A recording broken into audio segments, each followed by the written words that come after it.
Samsy. Oh, historic Mancos. Story time with Ronnie. What are we doing? Well, Journey to the Center of the Earth, part 35. All right, what are we doing?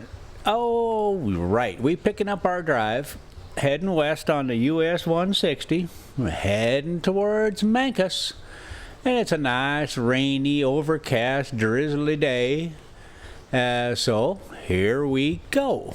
Now, when we left this thing off, they were traveling along and they were freaking out because there was this gigantic thing with a water spout, and Harry was pretty sure it was another monster, and he's like, oh, you got to get out of here, you got to get out of here. But they found out it was an island, or at least they think it's an island. So it's just nothing more. It was nothing after all but a natural phenomenon, or so they think. I can't remember now, but I guess we'll have to just read on ahead and see what's going on. Is there anything special I need to talk about? I don't think so. Not yet, anyway. Well, when we get into it, we're heading into Mancos for this little RV park, and I don't even think I tell you the name of it. So. All right, here we go. Nothing but a natural phenomenon. As we approached nearer and nearer, the dimensions of the liquid sheaf of waters became truly grand and stupendous. The island had, at a distance, presented the appearance of an enormous whale, whose head rose high above the waters. The geyser, a word the Icelanders pronounce geyser, geyser. Oh, now we're losing it. Okay, let's just stick with the geyser. Geyser, yeah, let's go with geyser. You old geyser. And which signifies fury, rose majestically from its summit. Dull detonations are heard every now and then, and the enormous jet, taken, as it were, with sudden fury, shakes its plume of vapor and bounds into the first layer of the clouds. It is alone. Neither spurts of vapor nor hot springs surround it, and the whole volcanic power of that region is concentrated in one sublime column. The rays of electric light mix with this dazzling sheaf, every drop as it falls assuming the prismatic colors of the rainbow. Let us go on shore, says the professor, after some minutes of silence. It is necessary, however, to take great precaution in order to avoid the weight of the falling waters, which would cause the raft to founder in an instant. Hans, however, steers admirably and brings us to the other extremity of the island. I was first to leap on the rock. My uncle followed, while the eiderduck hunter remained still, like a man above any childish sources of astonishment. We are now walking on granite mixed with silicious sand. Silicious sandstone. The soil shivered under our feet like the sides of boilers in which overheated steam is forcibly confined. It is burning. Oh, welcome to Mancos Valley. We soon came in sight of the little central basin from which rose the geyser. Oh, geyser. Let's call him a geyser. No. We'll stick with my pronunciation, the geyser. I plunged a thermometer into the water which ran bubbling from the center, and it marked a heat of 163 degrees. This water, therefore, came from some place where the heat was intense. This was singularly in contradiction with the theories of Professor Hardwigg. I could not help telling him my opinion on the subject. Well, "Well," said he, sharply, "and what does this prove against my doctrine?" "Nothing," replied I, dryly, seeing that I was running my head against a foregone conclusion. "Nevertheless, I am compelled to confess that until now we have been most remarkably fortunate, and that this voyage is being accomplished in most favorable conditions of temperature. But it appears evident, in fact, certain, that we shall sooner or later arrive at one of those regions where the central heat will reach its utmost limits and will go far beyond all the possible gradations of thermometers. Visions of the Hades of the ancients, believed to be in the center of the earth, floated through my imagination. We shall, however, see what we shall see. That is the professor's favorite phrase now, having christened the volcanic island by the name of his nephew. The leader of the expedition turned away and gave the signal for embarkation. I stood still. Oh, little Arts, little Mancos, that was Mancos Valley. Now we're coming into Mancos town. And I don't know why they pronounce it Mancos, but I was corrected a few times. It looks like Mancos to me, but yeah, you know. I stood still, however, for some minutes, gazing upon the magnificent geyser. I soon was able to perceive that the upward tendency of the water was irregular. Now it diminished intensity, and then suddenly it regained new vigor, which I attributed to the variation of the pressure of the accumulated vapors in the reservoir. At last we took our departure, going carefully round the projecting and rather dangerous rocks of the southern side. Hans had taken advantage of this brief halt to repair the raft. Not before it was repaired. Oh boy. Not before it was required. Preventative maintenance. That Hans, I'm telling you, he's the guy you want to have around. Be like Hans. Let's make a t-shirt. Before we took our final departure from the island, however, I made some observations to calculate the distance we had gone over, and I put them down in my journal. Since we left Port Gretchen, we had traveled 270 leagues, more than 800 miles on this great inland sea. We were, therefore, 620 leagues from Iceland, and exactly under England. Oh, okay. We got the end of that chapter. Chapter 32. And I see we're rolling right into the little town here. And over the years, I've stopped in this little town several times. It's a nice little town. They got a nice little grocery store. They got, a couple of fuel stations that are acceptable, and it's a little bit more small towny kind of a feel. It doesn't have that university feel that Durango has, and Cortez has a few problems of their own. And anybody who's ever stayed at the, even gone into the Walmart parking lot to do some shopping and came out and, oh, my burrito's busted. Let's just say Cortez has a few problems of its own. It doesn't seem to have translated into this little town of Mancos. So, we like Mancos. Okay, Chapter 32, The Battle of the Elements. Friday, August 23rd. This morning, the magnificent geyser had wholly disappeared.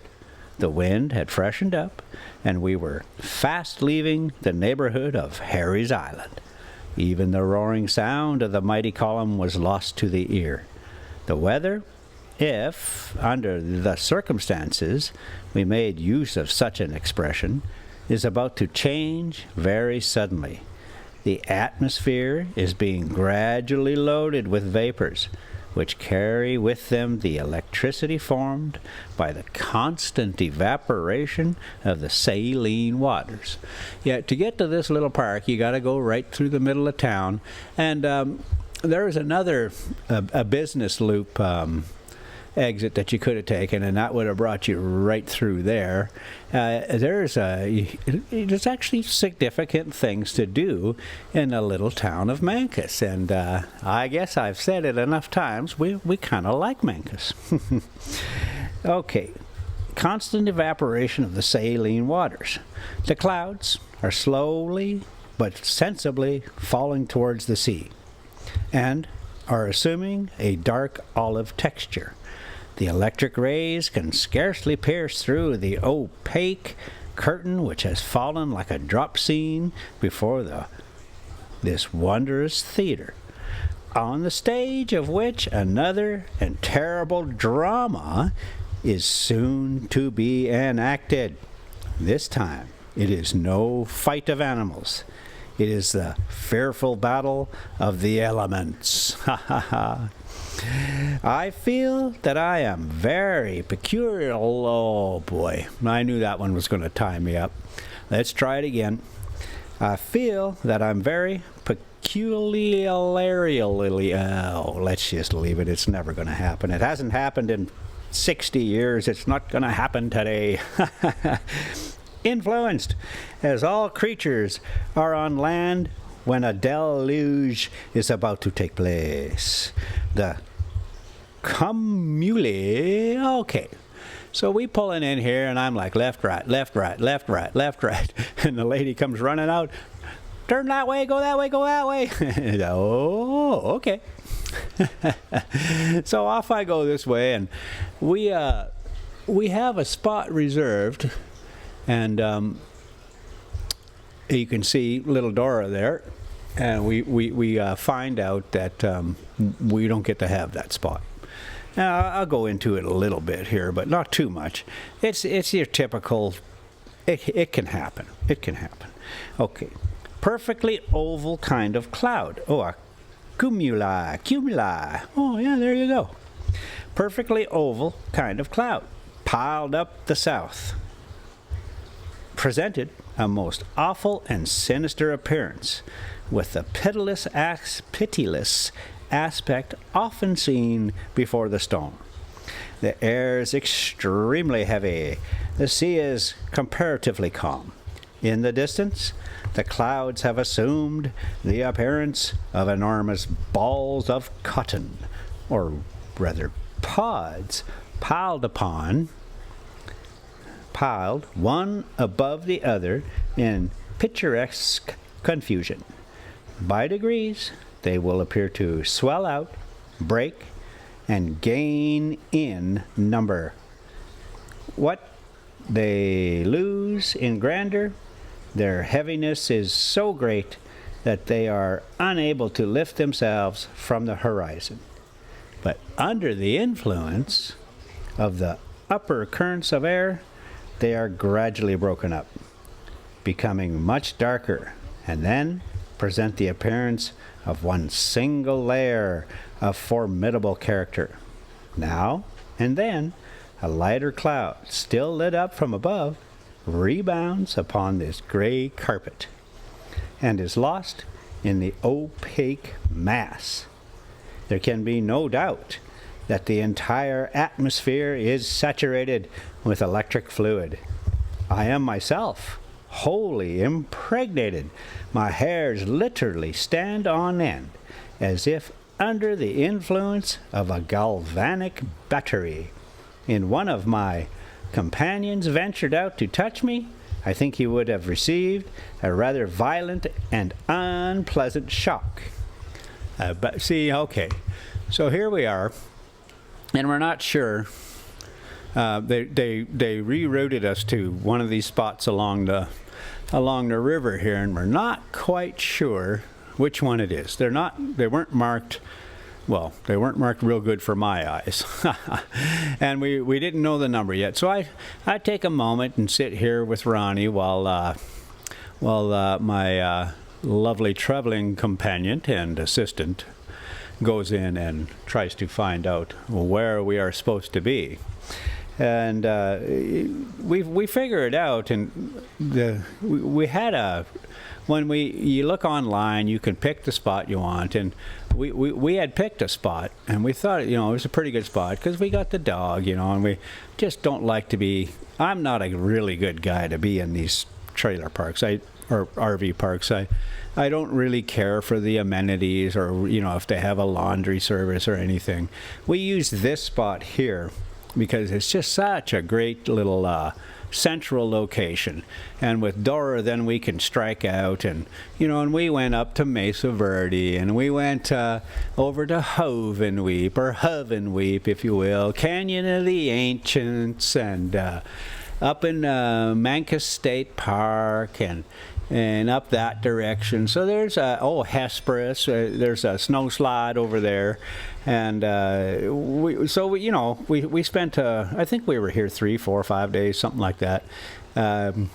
Roll in, and on a Thursday I think it was, because you just in this area in the summertime, you're going to try to find a place, campground, RV park, whatever, on a weekend. It can be challenging. And with Ronnie, normally you would just like, okay, take your chances, and if not, just go find a boondocking spot. Well, that's just not that easy with Ronnie. So you got to kind of make sure you got a spot. So I kind of gritted my teeth and said, yes, okay, let's get a spot here at this RV park. And so we booked a spot. And when we got here, they had some friends show up, and they gave them our spot. So we because it was a nice spot, we picked it. So here we are, trying to figure out where we're supposed to go, and sure enough, it's we get jammed up in there, and you get to spend those lovely days of sitting there under your awning with your picnic table over top of a sewer dump. So these RV parks, they need to make the money. They're only open. I can't make excuses for it. It's just horrible. All right, let's just do a little bit more of this story, and we'll find a good place, because we made it here, so that's the end of it. And let me just find a good spot to knock it off here, and we probably sit here for 5 or 10 minutes before they finally figure it out where we're at, or before I finally figure it out where we're at. Okay, now I lost my spot. Oh boy, I'll tell you what, I got to rambling away there. I think it would receive a violent shock. An unpleasant shock. Yeah. His hair standing on end. He's electrified. He's got sparking power. What is that? Oh, I can't remember the song now. About 10 o'clock in the morning, the symptoms of the storm became more thorough and decisive. The wind appeared to soften down, as if to take breath for a renewed attack. The vast funeral pall above us, which looked like a huge bag, like the cave of... Oh, boy, I am not going to be able to pronounce that one. We're going to call it Aeolios. Oh boy, let me go check it out. There's just no way I'm letting that one go. Give me a mo. Okay, we found it, and found out what it's all about too. It's Aeolus, and it most commonly refers to the divine ruler of the winds in Greek mythology, famous for his role in Homer's Odyssey. Well, there we go. The name also represents pioneering scientific instruments, including a landmark European space satellite and a NASA suite for studying Martian atmospheric conditions. I'm telling you what, you ain't going to find this kind of information on any other channel. All right, Aeolus, in which the storm was collecting its forces for the attack. Ha! All right. Oh boy, we still got some time. Let's just keep it rolling here. See if we can get to a good spot to quit. Collecting its forces for attack. Okay. I tried all I could not to believe in the menacing signs of the sky, and yet I could not avoid saying, as it were involuntarily, I believe we are going to have bad weather. The professor made me no answer. He was in a detestable humor to see the ocean stretching interminably before his eyes. On hearing my words, he simply shrugged his shoulders. We shall have a tremendous storm, I said again, pointing to the horizon. These clouds are falling lower and lower upon the sea, as if to crush it. A great silence prevailed. The wind wholly ceased. Nature assumed a dead calm and ceased to breathe. Upon the mast, where I noticed a sort of slight ignis fatuus, the sail hung. I'm just going to let it go. We're just going to slide right past it like it didn't happen. The sail hangs in loose, heavy folds. The raft is motionless in the midst of the dark, heavy sea without undulation, without motion. It is as still as glass. But as we're making no progress, what is the use of keeping up the sail, which may be the cause of our perdition if the tempest would suddenly strike us without warning? Let us lower the sail, I said. It is only an act of common prudence. No, no, cried my uncle in an exasperated tone. 100 times no! Let the wind strike us and do its worst. Let the storm sweep us away where it will. Only let me see the glimmer of some coast, of some rocky cliffs. Even if they dash our raft into 1,000 pieces.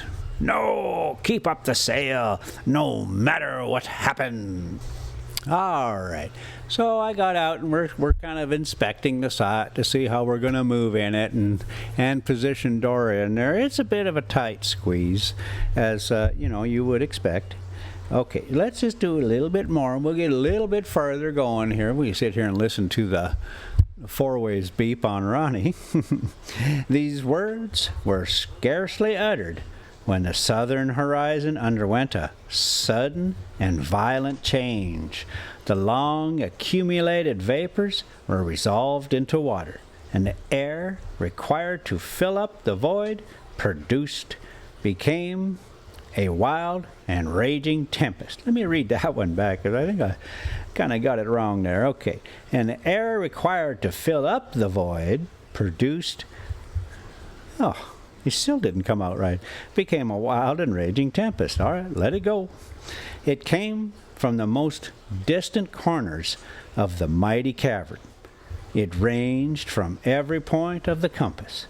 It roared. It yelled. It shrieked. The shriek of your booty.